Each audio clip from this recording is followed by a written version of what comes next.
Good morning, one and all. We are back again with the third semester part of BSc Microbiology, and in this part, we are going to learn something regarding immunology and clinical microbiology.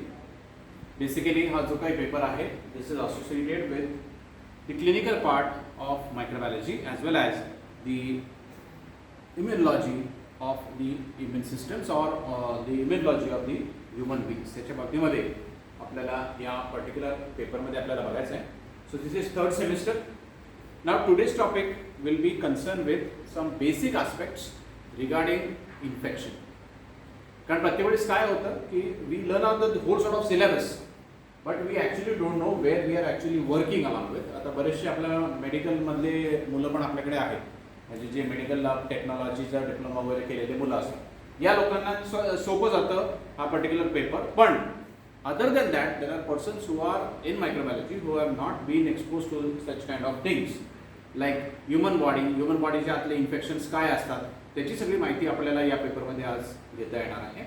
And as the syllabus will progress, we will try to come up with some new points that are associated with the human body, human structures, as well as certain amount of diseases or organisms which cause these kind of diseases. So let us start along with some point that is called as basics of infection. की infection कसं असतं, काय असतं, त्याच्या बाबतीमधली माहिती सगळी आपल्याला आता दिसणार आहे.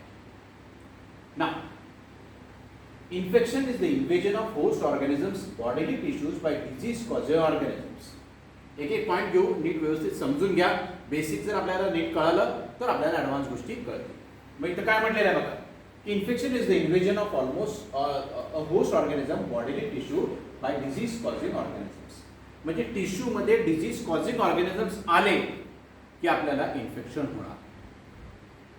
देअर मल्टिप्लिकेशन, ऑफकोर्स ते नुसते येऊन तिथं बसणार नाहीयेत. They start to multiply themselves and the reaction of the host tissue to these organisms and the toxins they produce.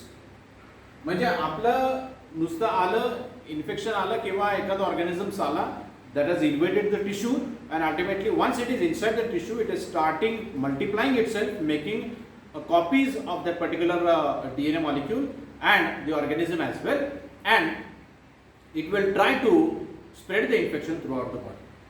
But while doing so, when such kind of things happen inside the body also start to give certain kind of reaction against the invading organisms.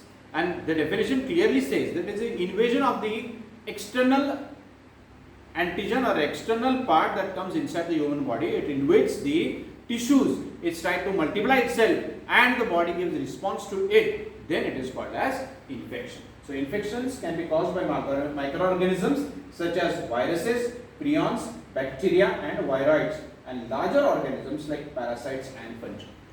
आपण आतापर्यंत मागच्या 2 ते 3 वर्षामध्ये फक्त कोरोनाचे infections बघितले. म्हणजे ultimately जो कोरोनाचा व्हायरस होता, कोविड-19 जो आपण म्हटलो होतं, तर त्या पर्टिक्युलर व्हायरसमध्ये आपण इन्फेक्शन्स म्हणजे तेवढे लिमिटेडच आपल्याला माहिती आहे. पण तसं नाही आहे. The infection can be cause by number of micro organisms. For example fungal infections are also there, bacterial infections are there, viral infections are there, no matter at all. But it depends upon infection to infection. कशा प्रकारचं infection आहे त्याच्यावरती ही गोष्ट dependent आहे. ना definitions, काही basic definition आपल्याला डोक्यात ठेवणं आवश्यक आहे. बेसिक कॉन्सेप्ट आहे. Disease, any deviation from a condition of a good and healthy and wellbeing is called as a disease. म्हणजे नॉर्मली आपल्याला छान एकदम व्यवस्थित वाटतं. आता पावसाळ्याचे दिवस चालू आहेत आणि थोडंसं पाऊस पडल्यानंतर सकाळी उठताना आपण झोपेतून उठतोय आणि झोपेतून उठताना आपल्या एकदम अंगाची थोडीशी कणकण राहते. It means that this particular period is not good, or the health that we are maintaining is absolutely not at all good.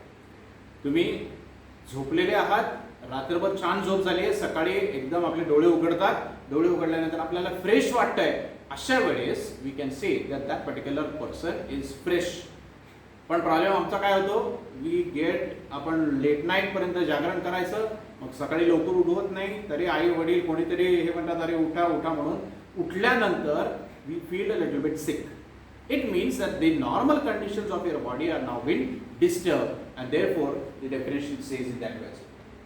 Infection disease, a disease condition caused by the presence or growth of infectious microorganisms or parasites. Of course एखादा disease तयार होण्यासाठी बराचसा कालावधी लागत असतो, कारण आपली body त्याला फाईट करत असते. कोरोनाचं पण तुम्ही बघा, इन्फेक्शन्स जे काही पेशंट्सना झाली होती सगळी इन्फेक्शन्स लॅटेंट पिरियड म्हणजे हळूहळू इन्फेक्शन स्प्रेड होते. असं झालंच नाही आहे की बाबा चला आज मला कोरोना झाला, मी एकदम बेड रिडन झालो, मला सलाईन लावाने रेमडेसिवीरचे इंजेक्शन, असं होणार नाही. हळूहळू त्या स्टेजमध्ये जायला लागतं आणि ती similar way the infectious disease start to work in that way only. Slowly it starts to progress and cause this particular kind of disease. Pathogenicity and virulence. Pathogenicity म्हणजे काय? The ability of microbes to cause disease. This term is often used to describe or compare species. म्हणजे pathogenic organisms का म्हणावा?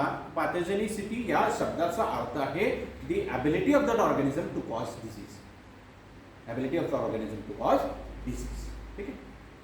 ना आता एक याच्या संदर्भामध्ये पॅथोजेनिक आपण जे कन्सिडर म्हणतो, पण सगळ्यांना आता सध्या डोळ्याची साथ चालू आहे आणि डोळ्याची साथ चालू असताना कंजंक्टिव्हायटिस म्हणून हा पर्टिक्युलर प्रकार असतो. याला आपण म्हणू शकतो पिंक आय डिजीज म्हणून त्याला म्हटलं जातं. आता बेसिकली हा कसा आहे, दिस इज हा जे काही समजा आता आपल्या समाजामध्ये आपल्याला बघायला मिळतं की डोळे लाल आहेत किंवा डोळ्याला खाज येते आहे, डोळे आले म्हणून आपण म्हणतोय. This is a viral infection caused by अडिनोव्हायरस.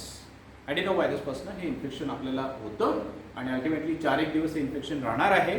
काळजी करायचं कारण नाही, हा काही मेजर डिझीज नाही आहे, but still it is the scrubbing of the eyes or the watering of the eyes would take place, reddening of the eyes would take place in this infection. Correct.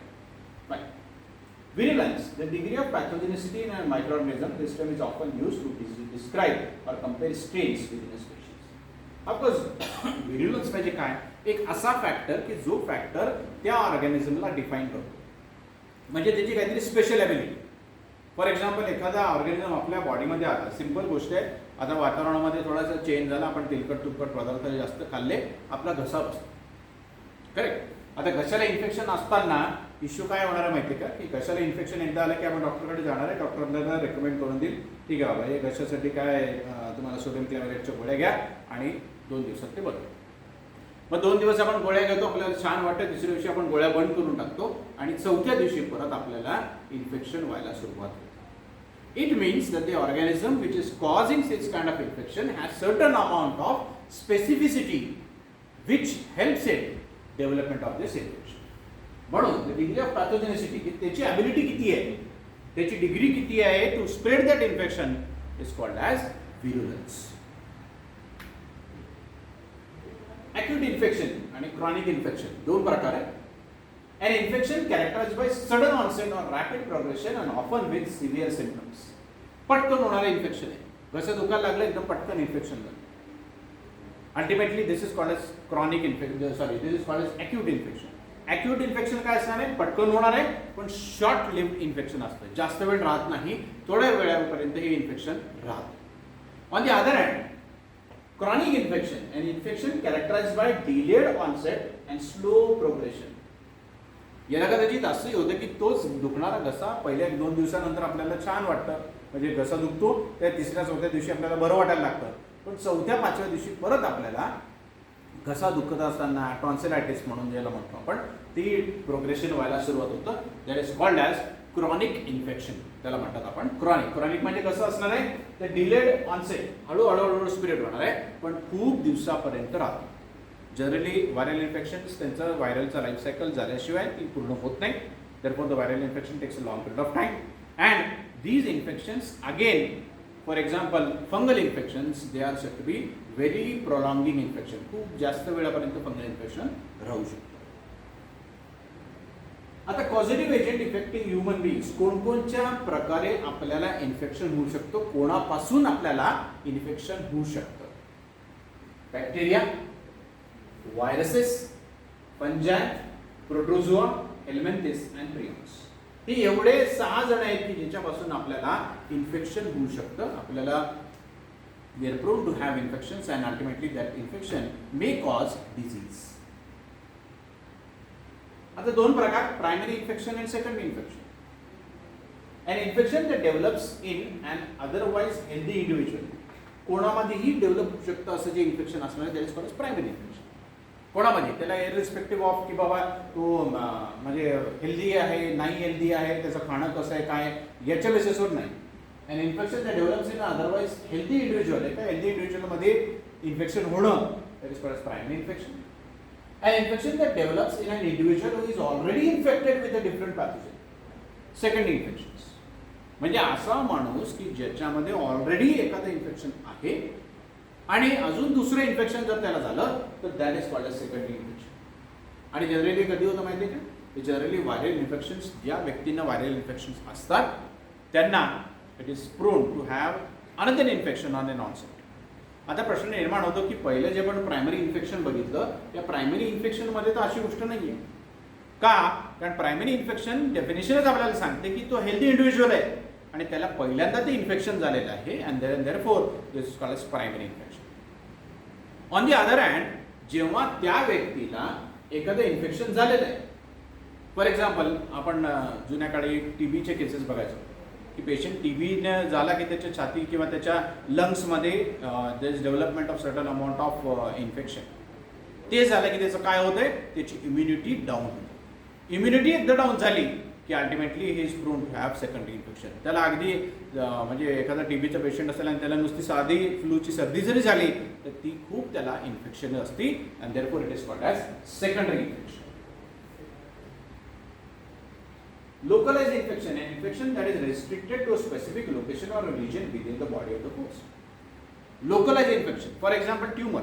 एखादा tumour मला जर झालेला असेल तर तो tumour इथे जर झाला तर तो tumour that is localise tumour. तो त्या ठिकाणी फक्त शिल्लक आहे, त्या ठिकाणून तो इकडे तिकडे कुठे हलत नाहीये, त्याचे सेल्स कुठे बायफार्केट होत नाहीये. This is called as what we can say clear cells localise infections. For example एखाद्याला जर किडनीला जर इन्फेक्शन जर झालेलं असेल तर ते किडनीपर्यंत सीमित राहतं, किडनीच्या आजूबाजूला दुसरीकडे कुठे जाणार नाही and therefore it is called as localise infection. Systemic infections, an infection that has spread to several regions or areas in the body of the host is called as this kind of infection. Simple गोष्ट आहे की जेव्हाही आपण इन्फेक्शनचा प्रकार आपण consider करतो, systemic infections म्हणजे काय की जे लोकलाइज नाही आहे, जे एका ठिकाणी थांबत नाही, जे ब्लड फ्लोनी दुसऱ्या ठिकाणी दुसऱ्या ऑर्गॅनिजमना जाऊन इन्फेक्ट करतात, this is called as the systemic infections. Clinical infections, infections with obvious observable or detectable symptoms. जे ते सिम्पटम्स सापडतात, ज्याचे काही आपल्याला प्रमाण मिळत असतं, असे जे इन्फेक्शन्स आहेत those are called as clinical infection. Subclinical infections, an infection with a few or obvious symptoms, काही थोडेफार सिम्पटम्स तरी दिसत असतील. फॉर एक्झाम्पल एखादं इन्फेक्शन झालेलं आणि आपल्याला नुसता खोकला झाला. खोकला आता कोणत्याही प्रकारचा खोकला असू शकतो, अगदी साधं थंड पाणी पिलं तरी खोकला यायला सुरुवात होईल, तेलामध्ये फरक पडला आपल्या खात असताना तरी आपल्याला इन्फेक्शन झाल्यासारखं वाटेल. So that may be called as sub clinical infection, ज्याच्यामध्ये सिम्पटम्स क्लिअरली डिफाईन करत नाही कोणत्या प्रकारचा डिझीज किंवा इन्फेक्शन आहेत असे, that is called as sub clinical. Opportunistic infection हा सगळ्यात महत्त्वाचा पॉईंट आहे. An infection caused by microorganisms that are commonly found in the host environment. This term is often used to refer the infections caused by the organism in the normal flora. Opportunistic organisms म्हणजे कसं काय की for example आपल्या स्टमकमध्ये there are organisms which are present inside the stomach आणि त्यांचं काम काय असतं, they are helpful in digestion of food. Normal flora त्याला आपण म्हणतो, आपण पुढच्या नेक्स्ट लेक्चरमध्ये ते घेणार आहोत. नॉर्मल फ्लोरा म्हणजे काय, तर नॉर्मल फ्लोरा जेव्हा आपण कन्सिडर करतोय तर अशा वेळेस these organisms are inside the human body, बॉडीमध्ये आहे. पण यदाकदाचित असं होतं की by some or the other fluctuation inside the stomach these organisms start to develop certain amount of toxins. मग त्यांना आपण काय म्हणायचं, these are called as opportunistic pathogens. ज्यांना ऑपॉर्च्युनिटी मिळाल्यानंतर ते start working on this particular aspect, therefore they are called as opportunistic pathogens. काही definitions आहे. एपिडेमिओलॉजी म्हणजे काय, the study of transmission of disease, याला म्हणतात epidemiology. Communicable disease, a disease that can be transmitted from one individual to another individual, एकापासून दुसऱ्याकडे transfer होणारा, that is called as communicable disease. For example जसं आपल्याला आईचं इन्फेक्शन आता जे आहे त्या कंजंक्टिव्हायटिस हा कम्युनिकेबल डिझीज. करेक्ट. कम्युनिकेबल, माय हँड टच झालेला असेल किंवा आपण शेक हँड करतो दुसऱ्याशी, त्याने जर डोळ्याला हात लावलेला असेल ना, आपल्या डोळ्याला हात जर चुकून लागला तर ते infection can B easily carried.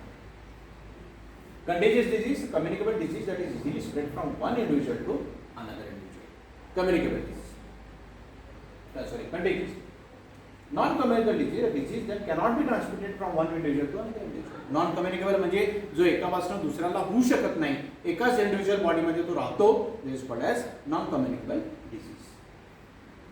Epidemic disease, a disease condition that is normally found in a certain percentage of a population. Epidemic disease, endemic disease झाला, epidemic disease, a disease condition present in a greater than usual percentage of specific population. And last, pandemic disease, an epidemic affecting a large geographical area of an island. म्हणजे आपलं Covid व्हायरसचं जे infection होतं ते कुठे बसतं, याच्यामध्ये pandemic डिसीजमध्ये बसतं. का? Because it has spread almost 70% of the world population. therefore it is called as, इथं बघा, affecting the larger geographical area, सगळ्यात जास्त एरियामध्ये तो स्प्रेड होत आहे, and therefore we can say this is a pandemic kind of disease. Reservoir of infection, the source of infection is called as reservoir. Reservoir म्हणजे काय की जिथपासून त्याची स्त्रोत आपण म्हणतो मराठीमध्ये, की जिथपासून त्याचं निर्माण झालेलं किंवा from where it has come into the system, that is called as reservoir.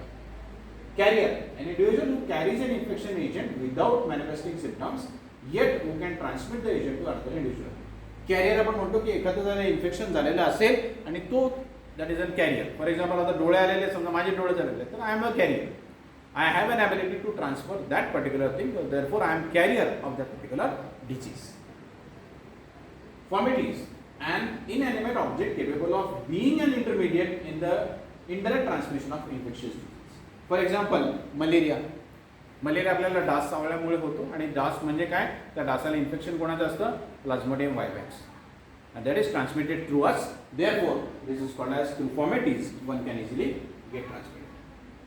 फॉमिटीज मध्ये ॲनिमल वेक्टर्स आहेत, मेकॅनिकल आहेत, बायोलॉजिकल, दोन्ही टाइप्स ऑफ वेक्टर्स आहेत. हे पाहिजे मलेरियाचं आपल्याला इन्फेक्शनचं इथं मेन्शन केलेलं आहे. Reservoir, place in which an infection agent can survive for many and many multiple. For example आता इथं हॉस्पिटलमध्ये बघितलं, हॉस्पिटलची एक डायग्राम इथं काढलेली आपल्याला दिसते की ज्याच्या हॉस्पिटलमध्ये विनाकारणही आपल्याला इन्फेक्शन्स येऊ शकतात. कॅरियर एखादा होस्ट असतो, तुमच्या हॉस्पिटलच्या जवळ, तुमच्या बेडच्या जवळ येऊन जातो, डॉक्टर्स, नर्सेस कोणी असू शकतो, that can give you an infection, that may be kind of infection as well. Common reservoir काय आहे, ह्युमन्स आहे, ॲनिमल्स आहे, इक्विपमेंट्स आहे, मेडिकल इंटरव्हेनस फ्लुइड्स आहेत, काही पण त्याच्यामधलं असू शकतो. Human reservoir, persons with active subclinical illnesses, carriers during incubation, convalescent carriers, chronic carriers आणि इंटरमिडिएट कॅरियर्स. वेगवेगळ्या प्रकारचे कॅरियर्स पण असू शकतात, आणि हे कॅरियर्स आपल्याला इन्फेक्शन पोचू शकतात किंवा इन्फेक्शन आपल्याला देऊ शकतात. Correct. So we'll stop here for today, and in the next lecture we'll start with the normal flora of the